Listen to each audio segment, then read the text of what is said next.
जय हिंद साथियों, मैं अनिल कुमार फिर से अपने यूट्यूब चैनल में आप लोगों का स्वागत करता हूं। दोस्तों, आज के सेशन का मेरा जो टॉपिक है वो आपको हिस्ट्री बोर्ड एग्जाम 2022 में पूछे गए हैं। जो आपको महत्वपूर्ण प्रश्न है उसका हम लोग क्या करेंगे, एनालिसिस करेंगे। तो इससे पहले भी 2022 के हिस्ट्री का जो आपको प्रश्न था उसका हम लोग क्या किए थे कि 1 से लेकर 60 तक के प्रश्नों का एनालिसिस किए थे। इससे आपको प्रीवियस क्लासों में, ठीक है ना, तो अगर आप उसको नहीं देखे हैं तो हमारे चैनल के प्लेलिस्ट में जाकर आप उसे देख लेंगे। तो चलिए साथियों, आज के इस सेशन को शुरू करते हैं। देखिए क्या कह रहा है, सुनिए। पहला प्रश्न कह रहा है कि निम्न में से कौन हड़प्पा सभ्यता का नगर नहीं है। ऑप्शन ए कह रहा है मोहनजोदड़ो, लोथल, कालीबंगन। उसके बाद कह रहा है आपको विजयनगर। तो देखिए, तो इसका सही आंसर जो हो जाएगा ना, वो हो जाएगा आपको विजयनगर। क्या है? विजयनगर। यानी कि ऑप्शन नंबर डी जो है इस प्रश्न का क्या है, सही आंसर है। यानी कि हड़प्पा सभ्यता का नगर कौन नहीं है, तो दिए गए ऑप्शन में से कौन हो जाएगा, विजयनगर। तो यहाँ से एक बात आती है कि सर यहाँ पे और भी बहुत सारे ऑप्शन दिए गए हैं, इसके बारे में थोड़ी सी विशेषता बता दीजिए। तो देखिए, तो ये जो मोहनजोदड़ो है ना, यह आपको हड़प्पा सभ्यता का सबसे बड़ा नगर है। क्या है? हड़प्पा सभ्यता का क्या कहेंगे जानते हैं, सबसे बड़ा नगर। क्या कहेंगे? सबसे बड़ा नगर। तो हड़प्पा सभ्यता का जो सबसे बड़ा नगर था वो कौन था बताइए थे, तो वो आपको मोहनजोदड़ो। इसे याद रखना है। लोथल जो है यह आपको हड़प्पा सभ्यता का बंदरगाह नगर था। क्या था? हड़प्पा सभ्यता का क्या कहेंगे, आपको बंदरगाह नगर। क्या कहेंगे?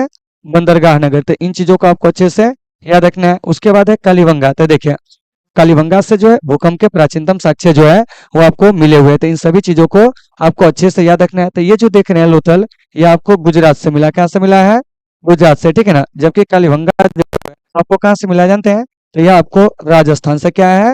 राजस्थान से। और इधर जो देख रहे हैं विजयनगर, तो यह विजयनगर खुद एक क्या था कि आपको साम्राज्य था, जिसकी स्थापना जो है 1336 ईस्वी में क्या हुआ था कि आपको परियर और बुक्का ने किया था। कौन किया था? परियर और बुक्का ने। तो अगर आपसे प्रश्न पूछा जाए कि बताइए कि विजयनगर साम्राज्य की स्थापना कौन किया था, तो आप क्या कहोगे? परियर और बुक्का नामक दो भाइयों ने। कब किया था?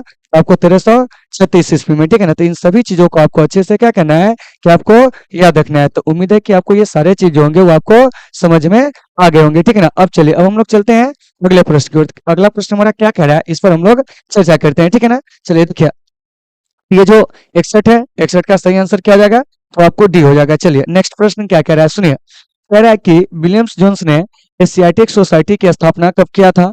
ऑप्शन ए कह रहा है 1784, उसके बाद कह रहा है 1835, उसके बाद को 1961 और उसके बाद कह रहा है 1902। तो देखिए, तो ये जो एशियाटिक सोसाइटी ऑफ बंगाल है, इसकी स्थापना विलियम्स जोन्स के द्वारा 1784 ईस्वी में जो है वो आपको किया गया था। तो आपके एग्जाम में प्रश्न पूछा जाएगा कि बताइए एशियाटिक सोसाइटी ऑफ बंगाल की स्थापना कौन किया था, तो क्या कहिएगा जानते हैं, सर विलियम जोन्स ने। कब किया था? तो 15 जनवरी 1784 को। तो ये जो देख रहे हैं एशियाटिक सोसाइटी ऑफ बंगाल, इसकी जो स्थापना हुई थी ना, वो आपको फोर्ट विलियम किला में हुआ था। कहाँ हुआ था?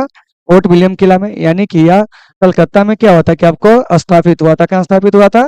कलकत्ता में, ठीक है ना। तो अगर आपसे प्रश्न पूछा जाता है कि बताइए एशियाटिक सोसाइटी ऑफ बंगाल की स्थापना कहाँ हुई थी, तो वो आपको फोर्ट विलियम किला में। कब हुआ था? तो डेट के साथ याद रखना है, 15 जनवरी 1784 ईस्वी को, ठीक है ना। तो देखिए, तो यहाँ से एक प्रश्न है कि एशियाटिक सोसाइटी ऑफ बंगाल की जो स्थापना है, ठीक है ना, उसके पीछे का क्या कारण था। मतलब कि यह सोसाइटी जो है क्यों स्थापित हुई थी, मतलब एशियाटिक सोसाइटी, इसका उद्देश्य था भारत में प्राच्य अध्ययन को बढ़ावा देना। क्या करना? भारत में प्राच्य अध्ययन, क्या कहेंगे, प्राच्य अध्ययन को क्या करना जानते हैं, बढ़ावा देना। क्या करना?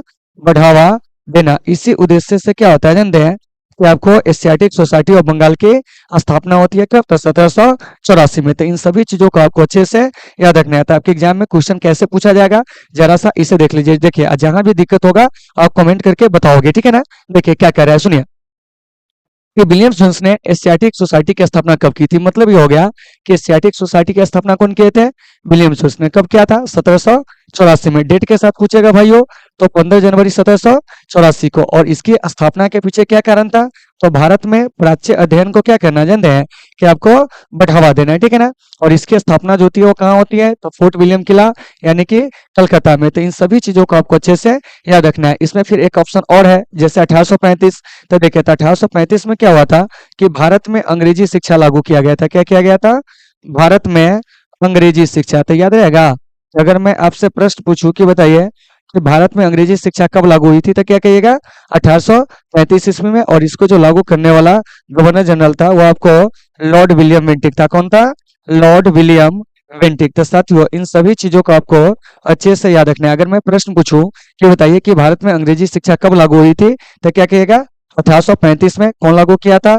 तो आपको लॉर्ड विलियम बेंटिक। और लॉर्ड विलियम बेंटिक जो है पहले बंगाल का गवर्नर जनरल बनकर क्या हुआ था कि आपको 1828 में आया था, और यह अपने पद से जो हटता है ना, वो आपको भारत के प्रथम गवर्नर जनरल बनकर हटते हैं। मतलब कि लॉर्ड विलियम बेंटिक का जो कार्यकाल था वो आपको 1828 से 1800 कितना था, तो आपको 35 था। तो इन सभी चीजों को आपको अच्छे से याद रखना है। तो देखिए, तो अगर इस प्रकार के प्रश्न अगर आपके एग्जाम में आते हैं तो उम्मीद है कि आप इसे सॉल्व कर लोगे, ठीक है ना। चलिए अब चलते हैं हम अगले प्रश्न की ओर। अगला प्रश्न हमारा क्या कह रहा है इस पर चर्चा करेंगे, लेकिन उससे पहले ये जो 62 नंबर प्रश्न है इसका सही आंसर क्या हो जाएगा? ए हो जाएगा 1784, ठीक है ना। चलिए अब चलते हैं नेक्स्ट प्रश्न की ओर। देखिए, और आप लोगों को समझ में आ रही है या नहीं आ रही है, आप लोग कमेंट करके बताओगे, ठीक है ना। चलिए देखिए क्या कह रहा है, सुनिए। कह रहा है कि दयाराम साहनी ने हड़प्पा सभ्यता की खोज किस वर्ष की थी? देखिए, ऑप्शन ए कह रहा है 1921, ऑप्शन बी कह रहा है 1922, ऑप्शन सी कह रहा है 1927, ऑप्शन डी कह रहा है 1931। तो देखिए, तो राय बहादुर दयाराम साहनी ने हड़प्पा सभ्यता की जो खोज की थी 1921 में। और याद रखिएगा कि हड़प्पा सभ्यता नहीं कहेंगे, पहले सिंधु घाटी सभ्यता का जो पहला खोजा गया नगर था ना, वो आपको हड़प्पा था। कौन था? हड़प्पा। तो हड़प्पा की खोज कब हुई थी? 1921 में, इसलिए इसका नाम क्या पड़ा जानते हैं? तो आपको हड़प्पा सभ्यता। 1922 में साथियों खोज होती है मोहनजोदड़ो की। किसकी खोज होती है? मोहनजोदड़ो की। तो इन चीजों को आपको अच्छे से याद रखना है। 1927 में जो खोज होती है वो आपको सूतकांगेडोर की। किसकी खोज होती है? सूतकांगेडोर की। उसके बाद 1931 में जो खोज होती है ना, वो आपको चन्हूदरो की। किसकी खोज होती है? चन्हूदरो की। किसकी खोज होती है? चन्हूदरो की। तो देखिए, तो यहाँ से अगर आपके एग्जाम में प्रश्न आएगा क्या, थोड़ा सा ध्यान दीजिए कि हड़प्पा की खोज कब हुई थी, तो क्या कहेंगे? 1921। मोहनजोदड़ो की खोज कब होती है? 1922। सूतकांगेडोर की खोज कब होती है? 1927। चन्हूदरो की खोज कब होती है? 1931 में। तो इन सभी चीजों को आपको बेहतर तरीके से याद रखना है। यहाँ पे एक प्रश्न और पूछा जाएगा कि हड़प्पा सभ्यता को, ठीक है ना, सॉरी, सिंधु घाटी सभ्यता को हम लोग हड़प्पा सभ्यता क्यों कहते हैं? तो आप यहाँ से कहेंगे कि सिंधु घाटी सभ्यता को हम हड़प्पा सभ्यता इसलिए कहते हैं क्योंकि सभ्यता का पहला खोजा गया नगर कौन था जानते हैं? तो आपको हड़प्पा था। क्या था? हड़प्पा था। तो इन सभी चीजों को याद रखना है। तो ये जो हड़प्पा है यह आपको मिले हैं रावी नदी के तट पर। किस नदी के तट पर? रावी नदी के तट पर। मोहनजोदड़ो जो मिले हैं वो आपको सिंधु नदी के तट पर। उसके बाद सूतकांगेडोर जो है ये आपको दास्क नदी के किनारे मिला है। किसके किनारे मिला है? दास्क नदी के किनारे। और चन्हूदरो जो है वो आपको सिंधु नदी के तट पर जो है वो आपको मिला है। तो प्रश्न आपसे पूछा जाएगा कि बताइए कि चन्हूदरो किस नदी के तट पर मिला है, तो क्या कहिएगा? सिंधु नदी के तट पर। चलिए, सूतकांगेडोर तो दास्क नदी के तट पर, मोहनजोदड़ो तो सिंधु नदी के किनारे, हड़प्पा तो आपको रावी नदी के किनारे। तो आपका प्रश्न क्या कह रहा है, एक बार और सुनिए कि दयाराम साहनी ने क्या किया था? तो आपको हड़प्पा की खोज की थी। कब खोज की थी जानते हैं? तो वो आपको 1921 में। तो इन सभी चीजों को आपको अच्छे से याद रखना है। तो इसका जो ऑप्शन हो जाएगा, ऑप्शन नंबर ए, यह आपको क्या हो जाएगा? सही हो जाएगा। क्या हो जाएगा? सही हो जाएगा, ठीक है ना। चलिए अब चलते हैं अगले प्रश्न की ओर। हमारा जो अगला प्रश्न है वो क्या कह रहा है समझिए। कह रहा है कि धौलावीरा जो है वो आपको किस राज्य में है? देखिए, ऑप्शन ए कह रहा है हरियाणा, ऑप्शन बी उत्तर प्रदेश, गुजरात, पंजाब। तो देखिए, तो ये जो धौलावीरा है ना साथियों, ये आपको गुजरात में क्या है? गुजरात में। तो याद रखिएगा, अगर आपसे प्रश्न पूछा जाए कि आपको धौलावीरा क्या है? धौलावीरा, ठीक है ना। इसके अलावा आपको पूछा जाए लोथल क्या है? लोथल, ठीक है ना। लोथल के अलावा जो है वो आपको क्या पूछा जाएगा? सुरकोतरा क्या है? सुरकोतरा, ठीक है ना। याद रखिएगा, सुरकोतरा। तो ये सभी जो है वो आपको कहाँ जानते हैं? ये टोटल के टोटल जो है वो आपको गुजरात में। चलिए, उसके बाद है हरियाणा से अगर पूछा जाए तो हरियाणा से जो है वो आपको बनवाली क्या है? बनवाली, ठीक है ना। उत्तर प्रदेश से अगर पूछा जाए तो वो आपको आलमगीरपुर क्या है? आलमगीरपुर, क्या कहेंगे? आलमगीरपुर, ठीक है ना। पंजाब से आपको सिंधु घाटी सभ्यता का नगर जो है वो आपको रोपड़ मिला है। तो आपके एग्जाम में कैसे प्रश्न पूछा जाएगा जरा से जानिए कि सिंधु घाटी सभ्यता का जो नगर है बनवाली वो कहाँ से मिला है? तो क्या कहेंगे? हरियाणा से। इसके अलावा हरियाणा से एक नगर और मिला है, उसको आपको याद रखना है, वो है आपको राखी गढ़ी। क्या है?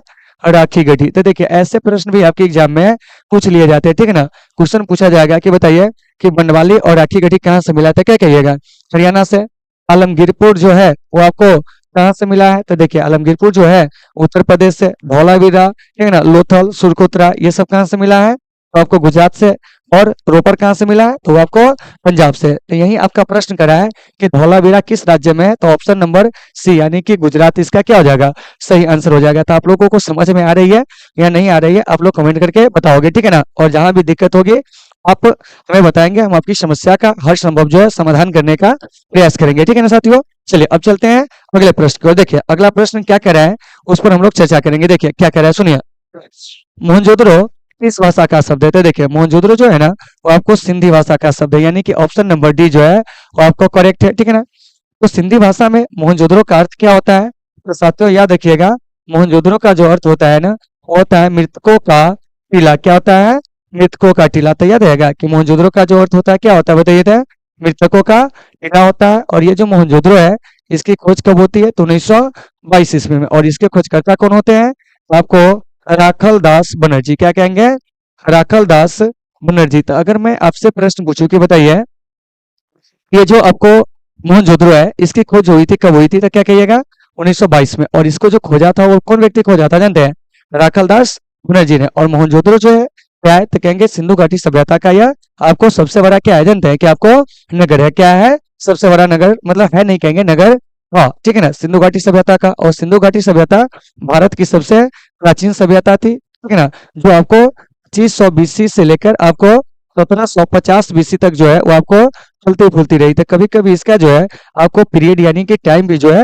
वो आपको पूछा जाएगा। तो सिंधु घाटी सभ्यता जो है कितना से था, 2500 ईसा पूर्व से 1750 ईसा पूर्व तक जो था वो आपको फलता फूलता रहा। और इसी सिंधु घाटी सभ्यता को हम लोग हड़प्पा सभ्यता के नाम से भी क्या करते हैं कि आपको जानते हैं। तो उम्मीद है कि आपको ये सारे चीज होंगे समझ में आ गए होंगे। तो वही आपका प्रश्न करा 65 नंबर कि मोहनजोदड़ो किस भाषा का शब्द है, तो क्या कहिएगा जानते हैं, तो मोहनजोदड़ो जो है ना वो आपको सिंधी भाषा का शब्द है, यानी कि ऑप्शन नंबर डी जो है इसका क्या है जानते हैं, करेक्ट आंसर है, ठीक है ना। चलिए अब चलते हैं अगले प्रश्न की ओर। देखिए अगला प्रश्न क्या कह रहा है, ठीक है ना, आप लोग इसे देख लीजिए। और कोई बहुत बड़ी प्रश्न नहीं है, आप लोगों को इसके बारे में पता होगा। देखिए क्या कह रहा है, हड़प्पा सभ्यता का विशाल स्नानागार किस नगर में पाया गया है, ठीक है ना, यही पूछा जा रहा है विशाल स्नानागार, ठीक है ना। इसके अलावा अगर अन्नागार पूछा जाए, देखिए स्नानागार के साथ क्या क्या जानते हैं आपको, अन्नागार क्या है, अन्नागार विशाल अगर पूछा जाए यह कहाँ से मिला है, यही ना पूछा जा रहा है। तो देखिए तो यह जो मिला है ना आपको मोहनजोदड़ो से, कहाँ से, मोहनजोदड़ो से। तो इसका सही आंसर जो हो जाएगा वो आपको क्या हो जाएगा जानते हैं, तो वो आपको ए हो जाएगा। क्या हो जाएगा, ए। तो अगर आपसे एग्जाम में प्रश्न पूछा जाता है कि हड़प्पा सभ्यता के किस नगर से विशाल स्नानागार, अन्नागार ये सब मिला है, तो हम क्या कहेंगे जानते हैं, मोहनजोदड़ो से। जबकि आपको बंदरगाह का प्रमाण कहेंगे, क्या कहेंगे, बंदरगाह का क्या कहेंगे जानते हैं, प्रमाण। तो वह कहाँ से मिला है जानते हैं, तो ये आपको लोथल से, ठीक है ना, कहाँ से मिला है, लोथल से। उसके बाद कालीबंगा से अगर हम बात करेंगे तो यहाँ से याद रखिएगा, ठीक है ना, कि आपको अग्निकुंड का प्रमाण क्या कहेंगे, अग्निकुंड क्या कहेंगे, अग्निकुंड का प्रमाण कहाँ से मिला है, तो क्या कहेंगे जानते हैं, तो ये आपको कालीबंगा से। उसके बाद अगर हम बात करते हैं रोपर, तो रोपर जो है कहाँ से है, तो ये हम कहेंगे आपको पंजाब से मिला, कहाँ से मिला है, पंजाब से, ठीक है ना। और रोपर किस नदी के किनारे है, तो याद रखिएगा सतलुज नदी के किनारे। किस नदी के किनारे, सतलुज नदी के किनारे, ठीक है ना। कालीबंगा पूछेंगे किस नदी के किनारे, तो आप कहेंगे घग्गर नदी के किनारे। किस नदी के किनारे, घग्गर या सरस्वती नदी के किनारे, ठीक है ना। उसके बाद लोथल पूछेंगे तो ये आपको भोगवा नदी के तट पर, किस नदी के तट पर, भोगवा नदी के तट पर मिला है, ठीक है ना। और मोहनजोदड़ो कहेंगे तो ये आपको सिंधु नदी के तट पर, किस नदी के तट पर, सिंधु नदी के तट पर। तो देखिए तो आपके एग्जाम में प्रश्न जो होंगे वो आपको पूछे जाते हैं, क्या जानते हैं, इनमें से कौन सा सिंधु घाटी सभ्यता का नगर जो है वो आपको सिंधु नदी के तट पर मिला है, तो सिंधु नदी के तट पर आपको क्या कहेंगे, मोहनजोदड़ो और चन्हुदड़ो, इसे याद रखिएगा। और उसके बाद पूछा जाएगा कि आपको लोथल जो है किस नदी के तट पे, तो क्या कहिएगा, भोगवा नदी के तट पर। कालीबंगा कहेंगे तो आपको घग्गर नदी के तट पर, ठीक है ना। और पंजाब कहेंगे, सॉरी क्या कहते हैं, रोपर कहेंगे तो वह आपको सतलुज नदी के तट पर, जो कि आपको पंजाब से मिला है। तो इन सभी चीजों को अच्छे से याद रखना है। पूछेंगे अग्निकुंड का प्रमाण कहाँ से मिला है, तो आपको कालीबंगा से या कालीबंगा से, ठीक है ना। और कालीबंगा की जो खोज होती है 1953 में, इसे आप अच्छे से क्या करेंगे साथियों, याद रखेंगे। तो उम्मीद है कि सारे लोगों को ये चीजें समझ में आगे होंगे। तो ये जो आपको 66 नंबर प्रश्न है इसका सही आंसर जो हो जाएगा वो आपको ये हो जाएगा, क्या हो जाएगा, ये हो जाएगा। यानी कि हड़प्पा सभ्यता का जो विशाल स्नानागार है और अन्नागार है वो कहाँ से मिला, तो हम क्या कहेंगे जानते हैं, मोहनजोदड़ो से, ठीक है ना। तो उम्मीद है कि आप इसे समझ गए होंगे। चलिए अब हम चलते हैं अगले प्रश्न की ओर। अगर कहीं से दिक्कत होती है तो आप लोग कमेंट करके बताओगे। चलिए देखिए क्या कह रहा है, सुनिए। कह रहा है कि पुरातत्व के अंतर्गत निम्न में से कौन एक नहीं आता है? देखिए ऑप्शन ए कह रहा है साहित्य, सिक्के, अभिलेख, भग्नावशेष। तो देखिए तो इसका सही आंसर हो जाएगा ए साहित्य। क्या हो जाएगा? ए साहित्य। यानी कि साहित्य जो है ना वो आपको क्या जानते हैं पुरातत्व के अंतर्गत नहीं आता है। तो यहाँ से एक बात आती है कि पुरातत्व हम कहते हैं किसको, ठीक है ना। देखिए तो पुरातत्व वो विज्ञान है जिसके माध्यम से हम क्या कहते हैं कि पृथ्वी के गर्भ में छिपी हुई वस्तुओं की खुदाई करके अपने अतीत के लोगों के भौतिक जीवन का ज्ञान जो होते हैं वो आपको हम लोग क्या कहते हैं प्राप्त करते हैं। क्या कहते हैं? प्राप्त करते हैं। तो इस चीज को आपको अच्छे से याद रखना है, ठीक है ना। और ये जो सिंधु घाटी सभ्यता है याद रखिएगा, इसके अध्ययन का जो स्रोत है ना वो केवल केवल आपको पुरातात्विक स्रोत है। तो इन सभी चीजों को आपको अच्छे से याद रखना है। और पुरातत्व जो है वो आपको संस्कृत भाषा का शब्द है। किस भाषा का शब्द है?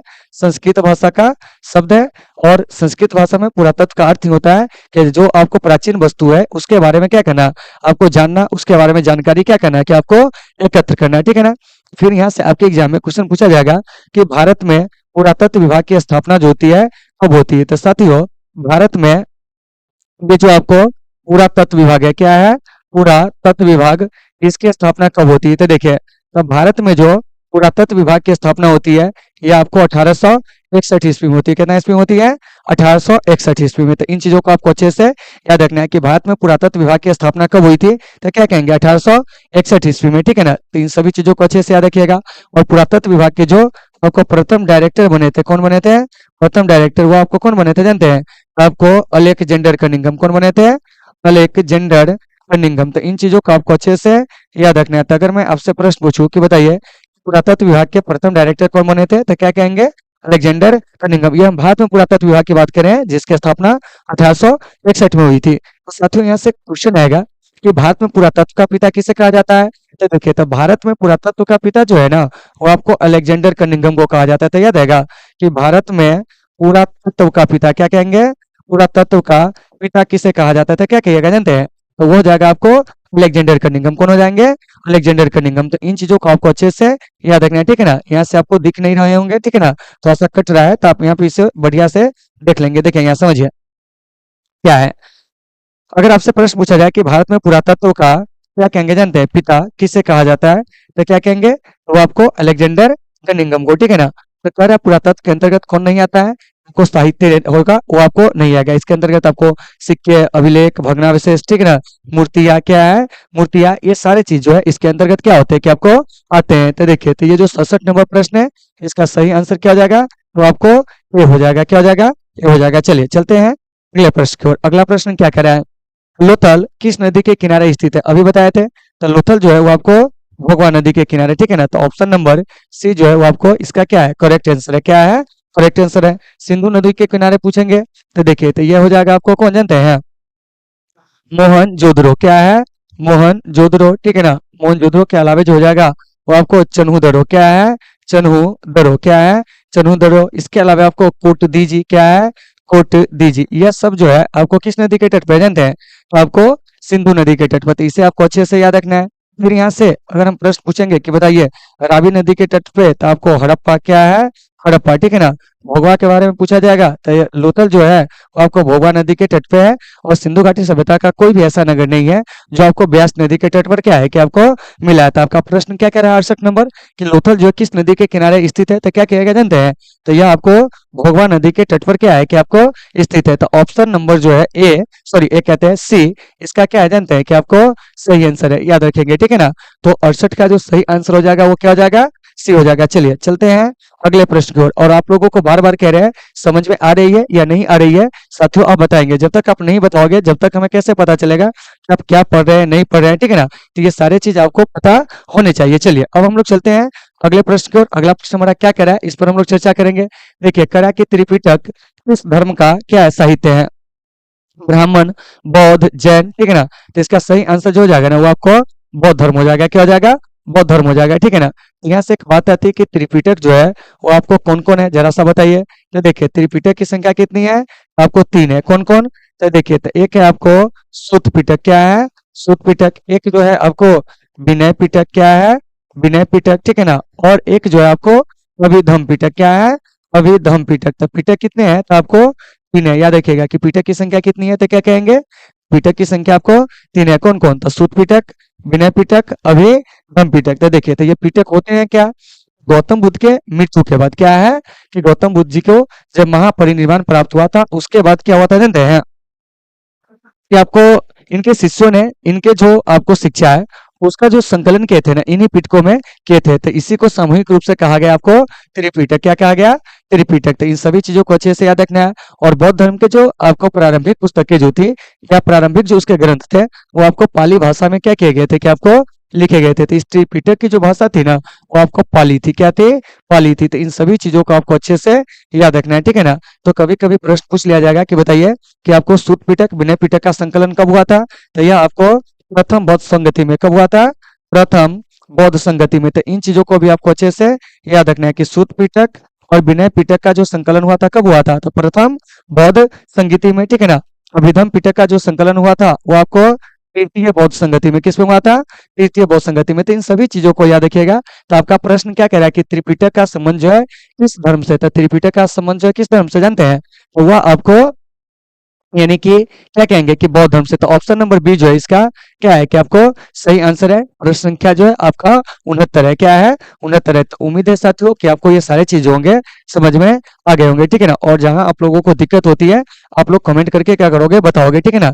अगर थोड़ा सा स्पीड है तो स्पीड के बारे में भी आप बात कर सकते हो, ठीक है ना। या थोड़ा सा और तेज होना चाहिए तो इस सब पर हम लोग क्या करेंगे कि बातें करेंगे, ठीक है ना। बशर्ते कि आप कमेंट करके हमें बताइए कि हाँ जहाँ कमियां हो, ठीक है ना, जहाँ ज्यादा हो। जब तक आप नहीं बताओगे हम उसे सुधारेंगे कैसे, ठीक है ना। क्योंकि यहाँ सामने में जो होते हैं वो आपको बच्चे होते नहीं है, ठीक है ना।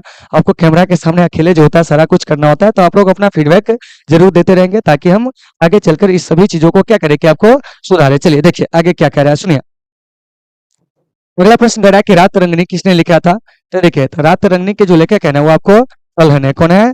कल्हण है। और इस रात रंगनी से हमें कश्मीर के इतिहास क्या कहेंगे? कश्मीर के जो इतिहास है क्या है?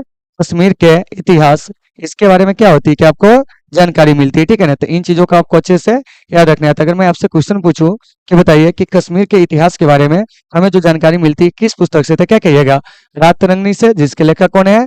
आपको कल्हण। तो इसमें और भी लोग हैं, ठीक है ना। जैसे देखिए कौटिल्य। तो कौटिल्य कौन सा पुस्तक लिखे थे जानते हैं? कौटिल्य के द्वारा जो लिखा गया ग्रंथ था वह था आपको अर्थशास्त्र। क्या था? अर्थशास्त्र, ठीक है ना। तो इसे आपको याद रखना है, ठीक है ना। पाणिनि के द्वारा अष्टाध्यायी लिखा गया था। क्या लिखा गया था? अष्टाध्यायी। और यह अष्टाध्यायी जो है ना याद रखेंगे संस्कृत व्याकरण की पहली पुस्तक। क्या कहेंगे? संस्कृत व्याकरण की क्या कहेंगे जानते हैं? पहली पुस्तक। क्या है? पहली पुस्तक कौन है जानते हैं? तो आपको अष्टाध्यायी है जो किसके द्वारा लिखा गया है? पाणिनि के द्वारा, ठीक है ना। उसके बाद है विशाखा दत्त। तो विशाखा दत्त के द्वारा आपको मुद्रा राक्षस क्या है?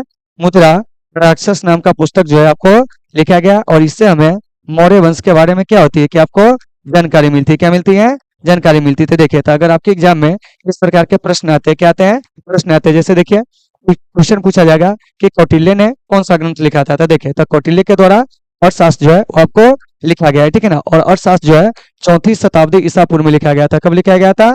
34वीं शताब्दी, ठीक है ना। आपको ईसा पूर्व में जो है वो आपको लिखा गया था, यानी कि 4th BC जो है आपको शताब्दी, इसमें इसको क्या किया गया था कि लिखा गया था। उसके बाद है कश्मीर के इतिहास के बारे में जो हमें जानकारी मिलती है वो आपको कल्हण के द्वारा जो आपको लिखी गई पुस्तक है इससे मिलती है, ठीक है ना। कल्हण ने कौन सा पुस्तक लिखा था? आपको रात रंगनी याद रखना है। अष्टाध्यायी क्या है? तो कहेंगे संस्कृत व्याकरण की पहली पुस्तक है जो कौन लिखे हुए हैं? आपको पाणिनि। और विशाखा दत्त ने मुद्रा राक्षस और देवी चंद्रगुप्तम लिखे हुए हैं। तो इसके मुद्रा राक्षस से हमें क्या होता है कि मौर्य वंश की जानकारी मिलती है। और देवी चंद्रगुप्तम से जो होता है वो आपको गुप्त वंश के बारे में जानकारी मिलती है। तो इन सभी चीजों का आपको अच्छे से याद रखना है। तो 70 नंबर प्रश्न का जो सही आंसर हो जाएगा ना साथियों वो आपको क्या हो जाएगा जानते हैं? तो वो आपको बी हो जाएगा। क्या हो जाएगा? बी हो जाएगा, ठीक है ना। चलिए अब चलते हैं अगले प्रश्न को, ठीक है ना। देखिए अगला प्रश्न क्या कह रहा है कि पानीपत के प्रथम युद्ध में बाबर ने किसे परास्त किया था, ठीक है ना। तो देखिए तो पानीपत के प्रथम युद्ध में बाबर ने क्या किया था जानते हैं? कि आपको इब्राहिम लोदी को परास्त किया था। यानी कि ऑप्शन नंबर जो बी है इसका क्या हो जाएगा जानते हैं? कि आपको सही आंसर हो जाएगा। क्या हो जाएगा? सही आंसर हो जाएगा। तो यहाँ से आपका एक प्रश्न आएगा कि सर पानीपत के कितने युद्ध हुए थे, ठीक है ना। तो देखिए तो पानीपत के 3 युद्ध जो है वो आपको हुए थे। तो देखिए तो सबसे पहले पानीपत के कौन से 3 युद्ध हुए थे इसको जान लेते हैं। तो देखिए तो पानीपत का जो प्रथम युद्ध होता है क्या होता है? प्रथम युद्ध, यह आपको 1526 में याद रखिएगा। पानीपत का जो दूसरा युद्ध होता है साथियों वो आपको कब होता है? तो यह आपको 1556 में। कितना में होता है? 1556 में। और पानीपत का जो तीसरा युद्ध होता है ना वह आपको कब होता है? 1761 में। कितना में होता है? 1761 में। देखिए पानीपत के 3 युद्ध हुए, ठीक है ना।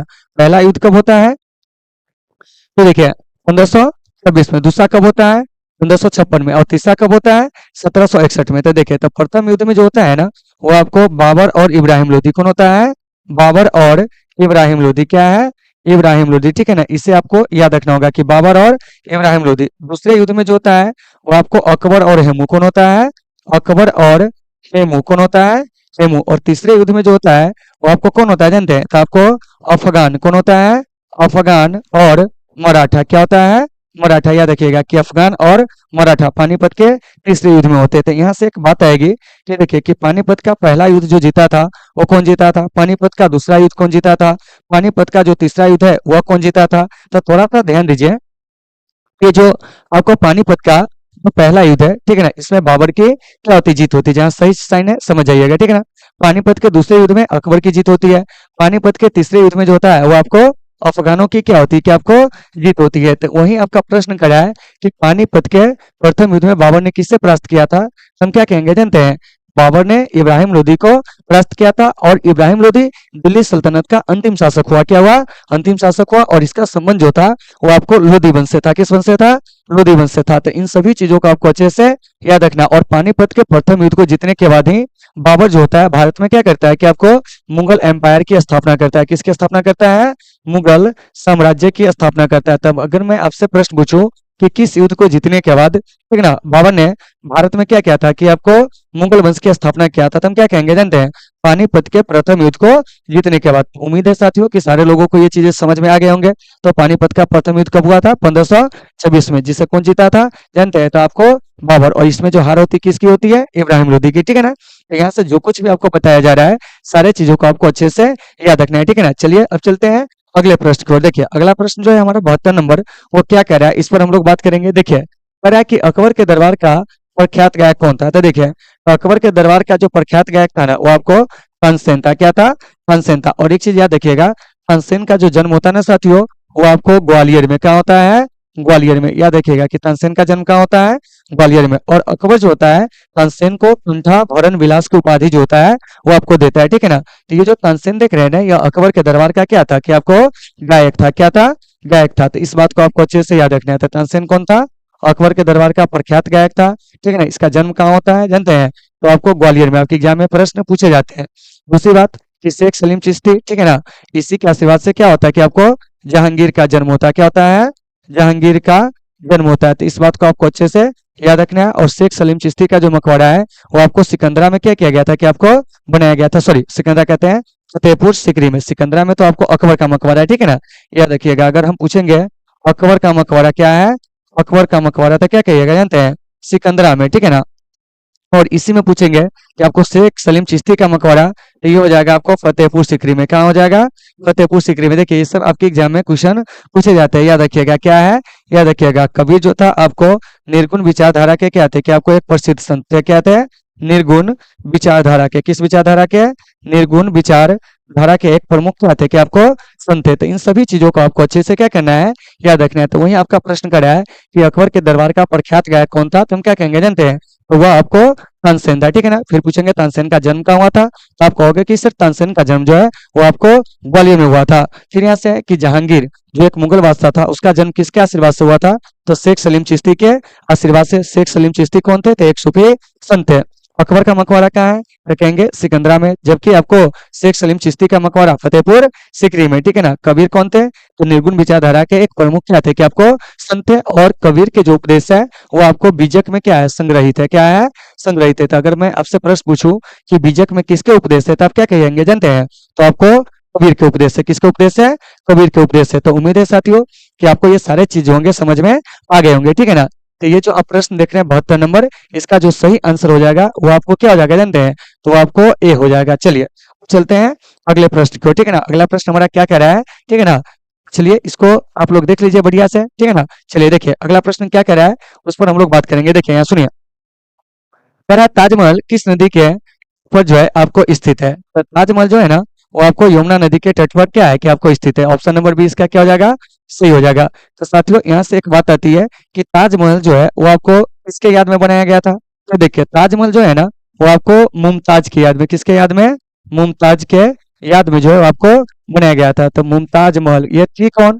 तो शाहजहां की आपको पत्नी थी, ठीक है ना। तो इसके मृत्यु के बाद ही क्या होता है कि आपको ताजमहल को बनाया जाता है। तो ये जो ताजमहल है इसके बारे में याद रखना है आपको कि किसके याद में, तो कहेंगे मुमताज के याद में। और ताजमहल को 2007 में दुनिया के 7 आश्चर्यों में क्या किया गया था, शामिल किया गया था, जबकि यूनेस्को के विरासत सूची में 1983 में शामिल किया गया था। तो इन सभी चीजों को आपको अच्छे से याद रखना है, ठीक है ना। तो यहाँ से डायरेक्ट आपका प्रश्न आएगा, ताजमहल किस नदी के तट पे, तो यमुना नदी के तट पे किसके याद में बनाया गया था, तो आपको मुमताज महल के याद में। और इसे दुनिया के 7 आश्चर्यों में क्या है, दुनिया में जो 7 आश्चर्य है और 7 आश्चर्य में इसको कब शामिल किया गया था, तो क्या कहेंगे जानते हैं, 2007 में। और जबकि यूनेस्को के जो विश्व धरोहर स्थल है इसमें कब शामिल किया गया था, तो क्या कहेंगे 1983 में। और ताजमहल जो है सफेद संगमरमर से बना हुआ क्या है कि आपको इमारत है। तो इन सभी चीजों को साथियों आपको अच्छे से क्या करना है, याद रखना है। तो उम्मीद है कि आपको ये सारे चीज जो होंगे समझ में आ गए होंगे, ठीक है ना। अब चलिए अब हम लोग चलते हैं अगले प्रश्न की ओर कि अगला प्रश्न हमारा क्या कर रहा है,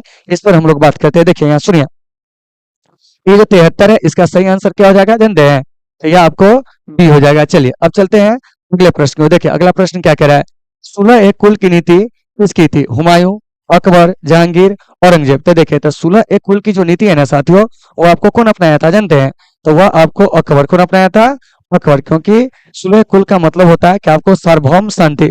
अकबर जो था सभी को साथ लेकर चलने में क्या किया था कि आपको विश्वास किया था, सभी धर्म के लोगों को, इसीलिए इसने 16 कुल की नीति को क्या किया था कि आपको मतलब अपनाया था। तो यहाँ पे जो भी मुगल बादशाह है थोड़ा सा इसके शासनकाल को जान लेते हैं। तो हुमायूं का शासनकाल आपको 1530 से 1540, फिर यह 1555 में दोबारा राजा बनता है और 1556 तक फिर से क्या होता है कि आपको शासन करता है। उसके बाद अकबर का शासनकाल 1556 से क्या कहेंगे जानते हैं, आपको 1605, इसको याद रखना है। जहांगीर का शासनकाल 1605 से 1627, उसके बाद है औरंगजेब का शासनकाल 1658 से क्या कहेंगे जानते हैं, 1707। तो देखिए तो सारे मुगल बादशाह का जो शासनकाल है उसको आपको याद रखना है। औरंगजेब को हम लोग जिंदा पीर भी कहते हैं, क्या कहते हैं, जिंदा पीर के नाम से क्या करते हैं कि आपको जानते हैं किसको, तो औरंगजेब को, ठीक है ना। इसके अलावा औरंगजेब को ही हम लोग आलमगीर भी कहते हैं, क्या कहते हैं, आलमगीर, इसे भी आपको याद रखना है। जहांगीर जो है इसका मूल नाम जो था वो आपको सलीम था और इसके समय में चित्रकला का काफी ज्यादा विकास हुआ था, ठीक है ना। अकबर को मुगल वंश का वास्तविक संस्थापक कहा जाता है, क्या कहा जाता है, वास्तविक संस्थापक, ठीक है ना, क्या कहा जाता है, वास्तविक संस्थापक। तो देखिए तो यहाँ से जो कुछ आपको बताया जा रहा है थोड़ा सा देख लीजिएगा कि अकबर को क्या कहा जाता है, तो मुगल वंश का वास्तविक संस्थापक कहा जाता है, ठीक है ना।